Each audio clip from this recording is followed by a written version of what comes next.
तो सिद्दीक सारा सामान ले आए। हुजूर ने कहा, ए सिद्दीक, घर पर कुछ छोड़कर आए हो या नहीं? जनाब सिद्दीक ने फरमाया, घर पर अल्लाह और उसका रसूल छोड़कर आया हूँ। गोया सिद्दीक सुबह से ये कह रहे हैं, निगाह इश्क व मस्ती में वही अव्वल वही आखिर। ये वही इश्क है कि जब यहूदी लड़के को मुस्तफा से इश्क हो गया, यहाँ तक कि उस पर मौत तारी हो गई, क्योंकि उसे हुजूर का दीदार न हो सका। उसकी हालत जिंदा लाश की तरह हो गई।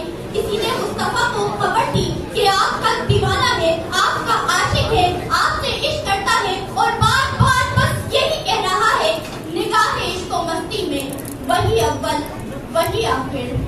जमाले इश्क व मस्ती ने नवाजी, जलाले इश्क व मस्ती बेनियाजी। तराने वाला वही अव्वल है। आए जरा हमें गुफ्तगू की तरफ नजर करते हैं। जो गुफ्तगू फरिश्तों के सरदार और नबियों के सरदार के माबैन हुई, वो गुफ्तगू क्या है? हुजूर ने कहा, जिब्राइल, उम्र तो बता। जिब्राइल ने कहा, हुजूर याद नहीं है, बस इतना याद रखा है कि आसमान के छोटे हिजाब नूर में एक सितारा है जो 70,000 साल बाद चमकता है। मैं जिब्राइल उस सितारे को 72,000 मरतबा देख चुका हूँ। तो नबियों के सरदार ने भी कहा, वल्लाहि अना ज़ालिकल कौकब, ए जिब्राइल, उस सितारा में मुस्तफा हूँ। तो फिर कहना पड़ेगा, निगाह इश्क व मस्ती में वही अव्वल वही आखिर। आखिर में बस यही कहना चाहूंगी, लफ्ज़ बेबस, जुबां और हमसे जिक्रे हुजूर क्या होगा?